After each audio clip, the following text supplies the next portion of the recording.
आज भारत और चीन सीमा के हालातों से जुड़ी कुछ ऐसी खबर आई है जो हैरान करने वाली भी है और परेशान करने वाली भी।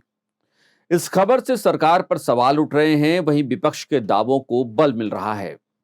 सवाल यह भी है कि क्या हमारी सरकार हमसे ही कुछ छिपा रही है। नमस्कार, आप देख रहे हैं खबर उत्तराखंड पर स्पेशल रिपोर्ट और मैं हूं आशीष तिवारी। इंडियन एक्सप्रेस में आज एक बेहद हैरान और परेशान करने वाली खबर छपी। यह खबर इसलिए भी अहम हो जाती है क्योंकि आज जब यह खबर प्रकाशित हुई तो इस घटना को तकरीबन 2 से 3 साल के करीब बीत चुके हैं। यानी ये खबर देश की सीमाओं और पड़ोसी मुल्क से जुड़ी थी और देश की जनता से जुड़ी रही, लेकिन हमें पता ही नहीं चला।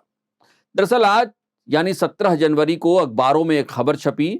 यह खबर भारत चीन सीमा के हालात से जुड़ी थी। इन खबरों के मुताबिक चीन ने 2021 और 2022 में भी भारत में घुसपैठ की कोशिश की थी। अब आप सोच सकते हैं कि भला यह खबर अब तक आपके सामने क्यों नहीं आई, और अब आई तो कैसे आई। दरअसल सेना की वेस्टर्न कमांड ने अपने यूट्यूब चैनल पर 13 जनवरी को एक वीडियो अपलोड किया। इसमें कुछ सैनिकों को सम्मानित करते हुए दिखाया गया। सम्मान करने की जो वजह बताई गई वो हैरान करने वाली थी।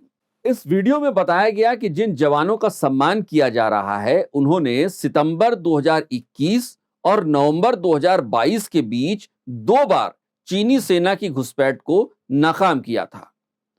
यह जानकारी देश को साल 2024 की जनवरी महीने में मिली और ऐसा लगता है कि गलती से मिल गई। हम ऐसा क्यों कह रहे हैं, इसके पीछे एक वजह है।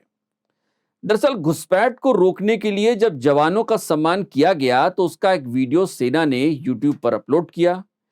मीडिया रिपोर्ट्स की माने तो इस वीडियो को बाद में हटा भी दिया गया। अब सवाल यह उठता है कि अगर वीडियो सही था तो हटाने की क्या वजह हो सकती है। सवाल यह भी उठेगा कि आखिर इतना संवेदनशील मसला देश की जनता के बीच क्यों नहीं लाया गया, जबकि सरकार पहले भी ऐसे मसलों को लेकर सवालों के घेरे में आ चुकी है। विपक्ष के कई नेता इस मसले पर जानकारियां छिपाने का आरोप सरकार पर लगाते रहे हैं। भास्कर अपने डिजिटल संस्करण पर प्रकाशित एक खबर में लिखता है कि पिछले 3.5 सालों में भारतीय और चीनी सैनिकों के बीच झड़प की कई घटनाएं हुई हैं। चीनी सैनिकों ने मई 2020 में भी तवांग सेक्टर में घुसपैठ की कोशिश की। इस पर दोनों सेनाओं के बीच झड़प हुई। फिर जून 2020 में गलवान घाटी में झड़प हुई। इसके बाद से भारतीय सेना 3488 किलोमीटर लंबे सीमा पर हाई अलर्ट पर है। एबीपी न्यूज की एक खबर में लिखा गया है कि भारत और चीन के सैनिकों के बीच गलवान की घटना के बाद सीमा पर 2 और बार झड़पें हुई, जिनके बारे में जानकारी नहीं दी गई। दोनों देशों के सैनिकों के बीच ये झड़प सितंबर 2021 और नवंबर 2022 के बीच हुई। समाचार एजेंसी पीटीआई के मुताबिक वास्तविक नियंत्रण रेखा यानी एलएसी पर भारतीय और चीनी सैनिकों के बीच झड़प की कम से कम 2 घटनाएं सामने आईं। सेना के जवानों को दिए गए वीरता पुरस्कारों के प्रशस्ति पत्र में इन झड़पों का उल्लेख किया गया। हालांकि अभी तक भारतीय सेना की तरफ से इस मामले पर कोई भी बयान नहीं दिया गया है। इस घटना को लेकर यह जानकारी भी नहीं मिली है कि झड़प के दौरान क्या दोनों पक्षों के सैनिक घायल हुए थे या नहीं। यानी तकरीबन 2-2.5 साल बाद भारत की सीमाओं से जुड़ी जो जानकारी देश की जनता के सामने आई है वो भी आधी अधूरी है। देश को फिलहाल यह पता ही नहीं लग पाया है कि देश की सरहद पर पड़ोसी मुल्क ने जो घुसपैठ की कोशिश की उसका हमारे जांबाजों ने कैसे जवाब दिया।